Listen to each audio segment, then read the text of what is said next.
Saatnya kita bicara bursa Pilkada Sumatera Utara, Saudara. PDI Perjuangan berencana mengusung Basuki Cahayapurnama atau Ahok sebagai bakal calon gubernur Sumatera Utara. Menurut Ketua DPP PDI Perjuangan Eriko Sotarduga, bahkan nama mantan gubernur dan wakil gubernur DKI Jakarta Basuki Cahayapurnama Jarod Saiful Hidayat masuk dalam bursa calon potensial di dua pilkada, yakni Pilkada Jakarta dan Sumatera Utara. Untuk Pilkada Sumatera Utara, nama Ahok Jarot juga dilirik karena menurut partai, Sumut butuh perubahan mendasar. Karena itu, Ahok Jarot dipandang perlu dipertimbangkan untuk berkontestasi di Pilgub Sumut meskipun keputusan akhir tetap menunggu Ketua Umum PDI Perjuangan, Megawati Soekarno Putri. Kalau pihak internal nanti hadir, siapa yang diundang perwakilan DPD misalnya? Walaupun saya harus jujur, seperti Pak Ahok, Mas Jarot, masih ditarik-tarik juga untuk bisa ke Sumatera Utara. Ini hal yang menarik juga. Karena Sumatera Utara juga perlu perubahan yang mendasar. Nah, ini dengan bahasa perubahan, kan ini meminjam istilah sekarang. Sebelumnya, Partai Golkar memasukkan nama menantu Joko Widodo, Bobi Nasution, untuk maju ke Pilgub Sumatera Utara. Bobi sempat mengatakan telah menerima 2 surat tugas dari Dewan Pimpinan Pusat Partai Golkar untuk maju di Pilkada Sumut. Dari Golkar, Bobi harus bersaing dengan Ketua DPD Golkar Sumatera Utara yang juga mantan Wakil Gubernur Sumut, Musa Rajeksah atau Ijek.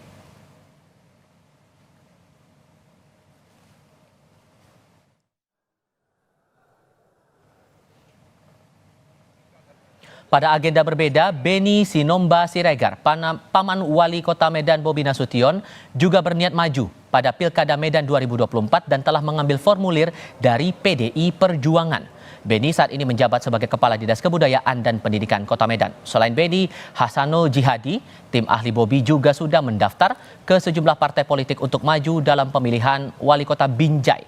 Menanggapi hal itu, Bobi menyatakan akan mendukung siapapun yang mengaku orang dekatnya yang ingin ikut dalam kontestasi pilkada.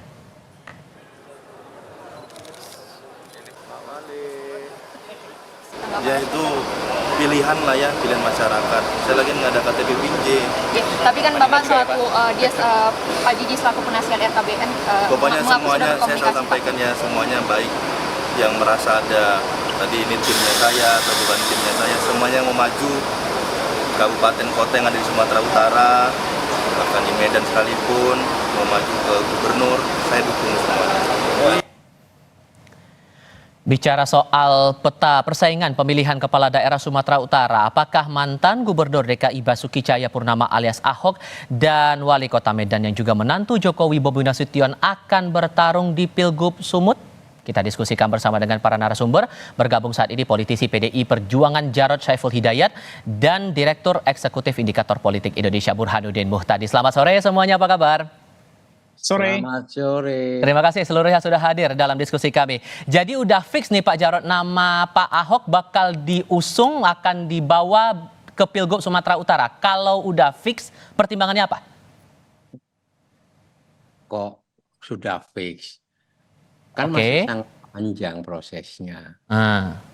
Apa yang disampaikan oleh Pak Eriko itu menunjukkan bahwa di PD Perjuangan itu sebenarnya tersedia banyak stok kader yang siap ditugaskan untuk maju sebagai kepala daerah yang mempunyai rekam jejak yang jelas, ya. Jadi jangan bicara fix dulu karena masih sangat panjang. Yang kedua, saya ini senyum-senyum aja. Kok di framing seakan-akan gitu ya, Mas Bobi itu akan maju. Selalu di framing Bobi versus siapa, Bobi versus siapa, kan begitu kan? Padahal kita lihat dinamika di Sumatera Utara itu juga masih banyak ya calon-calon yang mau maju. Itu ada Pak Musa Rajeksah, ada kemudian Pak Edi Rahmayadi, ada Nixon Nababan, dan ada banyak beberapa nama lagi. Ya, oleh sebab itu ya kita tunggu aja prosesnya. Nunggunya sampai kapan? Keputusan finalnya keluarnya kapan dari partai, Pak? Sekarang partai masih dalam proses tahapan untuk menjaring bakal calon, ya, dengan cara misalnya membuka pendaftaran. Yang sudah mendaftar di PD Perjuangan ada beberapa, termasuk juga ya partai juga menjemput bola apabila ada kader-kader yang dirasa mumpuni untuk bisa berlaga di Sumatera Utara dan mampu menyelesaikan persoalan-persoalan mendasar yang ada di Sumatera Utara. Ini masih proses itu. Masih dalam pertimbangan, tapi kalau menurut Mas Burhan ini petanya untuk Sumatera Utara udah kelihatan jelas atau belum nih? Belum. Masih jauh juga? Masih jauh. Gimana tuh? Prosesnya Mas. Begini Tifal, bagaimanapun secara formal proses pendaftaran calon kepala daerah di KPUD kan akhir Agustus. Artinya masih sangat panjang bagi partai politik untuk mengambil keputusan siapa calon kepala daerah yang mereka usung. Selain tentu saja dalam proses ini kan apapun bisa terjadi. Jadi ibarat shooting the moving target. Jadi kalau kita menembak sasaran yang bergerak, itu takutnya meleset karena tidak sesuai dengan apa yang nanti muncul. Meskipun lagi-lagi nama-nama yang mulai digadang-gadang bukan berarti tidak akan muncul nanti, tetapi lagi-lagi prosesnya masih sangat dinamis hingga akhir Agustus nanti. Baru cek ombak aja menurut Anda gitu? Betul, jadi sepertinya masih ada usaha untuk testing the water, dan nama Pak Ahok yang disebut oleh Pak Eriko itu juga bukannya tanpa peluang. Tentu saja Pak Eriko memunculkan nama Ahok tentu punya maksud tersendiri ya. Karena bagaimanapun dari sisi komposisi agama dan etnik masih memungkinkan buat Pak Ahok untuk mendapatkan potensi kemenangan di Sumatera Utara. Tapi pertanyaannya seberapa besar kemungkinan dia menang itu kan belum tahu kita. Dan seberapa besar Ahok mau. Karena kan konon Ahok sudah sedemikian terbaca keinginannya untuk maju di Jakarta. Jadi pernyataan belakangan ketika beliau mengkritik Pak Heru sebagai PJ terkait dengan penonaktifan KTP, kemudian hal-hal lain kan menunjukkan bahwa sepertinya Pak Ahok lebih berkenan untuk maju di Jakarta ketimbang wilayah lain. Tapi sampai ada pandangan juga bahwa jangan-jangan nih nanti kalau jadi Pak Ahok maju pasangannya Pak Jarod juga gitu. Itu kan saya juga terbilang besar atau nggak menurut Anda Mas Burhan? Ya kalau namanya kans kan sekarang orang bisa menebak menebak kemana-mana. Pak Ahok dengan Pak Jarod ya itu kan seperti mengulang kisah lama ya di Jakarta, dan kita tahu segmen atau masyarakat Jawa di Sumatera Utara juga cukup besar. Kemudian dari sisi basis non Muslim yang kemungkinan besar menjadi loyalis Pak Ahok juga cukup besar. Tapi lagi-lagi nih ya, kita ini sedang membicarakan sesuatu yang sedang bergerak, Tifal. Belum tentu gitu ya kejadian jangan-jangan Pak Jarod jadi calon gubernurnya. Bukan cawagupnya. Jadi menurut saya terlalu dini kita melakukan proses tebak-tebak buah manggis sekarang. Masih terlalu dini tebak-tebak buah manggis, tapi kalau di internal kan masih dalam penjaringan, udah kebaca dong seenggaknya dari awal gitu Pak Jarod. Udah masuk berapa nama nih sampai sejauh ini? Ada beberapa nama yang sudah mendaftar ya. Yang kemarin sudah kita terima. Satu dari internal partai gitu ya. Itu ada Bupati Tapanuli Utara 2 periode ya, Pak Nisona Baban. Kemudian ada Pak Edi Rahmayadi ya, gubernur incumbent. Kemudian ada beberapa nama lagi yang saya lupa begitu ya. Tapi ingat di Sumatera Utara kita juga punya banyak juga kader di sana. Itu ada juga bagus Dr. Sofyanta, itu juga bagus sekali ya. Kemudian ada ketua DPD juga cukup bagus, itu juga mantan Bupati Samosir, Pak Rapidi Simbolon. Kita juga punya sekretaris DPD yang sekarang ketua DPRD ya, itu Pak Dr. Sutarto ya. Artinya kita siap ya. Tetapi PD Perjuangan ini di Sumatera Utara itu kan sebetulnya bisa mengusung sendiri. Kita mempunyai 21 kursi ya. Tetapi kita tetap membangun komunikasi dengan partai-partai ya, sehingga benar-benar di Sumatera Utara itu ya kita berjuang bersama-sama, karena persoalan mendasar di Sumatera Utara yang harus segera kita selesaikan ke depan itu adalah persoalan korupsi. Ya. Karena banyak sekali kepala daerah Sumatera Utara itu tersangkut kasus korupsi gitu ya. Kemarin menghebohkan itu Bupati Labuan Batu misalnya. Mana ya. Jadi ini persoalan-persoalan mendasar, dan di sana ada infrastruktur yang tidak bagus ya. Kemudian stunting, kemiskinan ya. Jadi persoalan-persoalan seperti ini lebih baik kita bicara tentang apa yang harus dihadapi, apa yang harus diselesaikan, apa yang harus menjadi skala prioritas kalau kita ingin membangun Sumatera Utara supaya lebih baik lagi. Oke, kalau ya itu kan kalau yang mendaftar ke partai sejauh ini gitu kan ya Pak ya. Tapi kalau untuk nama-nama di luar yang mendaftar ke DPD, kayak nama Pak Ahok itu juga masuk dalam radar juga, masuk dalam pertimbangan juga. Nama Bapak kan beberapa orang juga menyebutkan kayaknya potensial juga tuh. Tentu saja gitu ya, semua nama akan dipertimbangkan dan nantinya akan dibicarakan secara intensif ya, didalami tentang potensi dan peluang-peluangnya. Karena persoalan bagi kita itu bukan hanya sekedar kita memenangkan pilkada, tapi setelah menang itu kita mau apa, ya kan? Kita mau melakukan apa? Perubahan apa yang kita kerjakan? Program apa yang kita jalankan? Itu dulu, bukan hanya sekedar menang. Ya, oleh sebab itu kita harus juga petakan modal apa yang dimiliki oleh kandidat. Ini harus lengkap. Satu, dia harus punya modal sosial yang kuat. Artinya dia dikenal, ya, dia populer dikenal dengan nama yang baik, misalnya ya, dia betul-betul punya akar, ya, dia punya modal sosial, itu penting. Yang dua, dia punya modal politik. Ada nggak partai politik yang betul untuk bisa memenangkan dia, ya, kandidat gitu ya.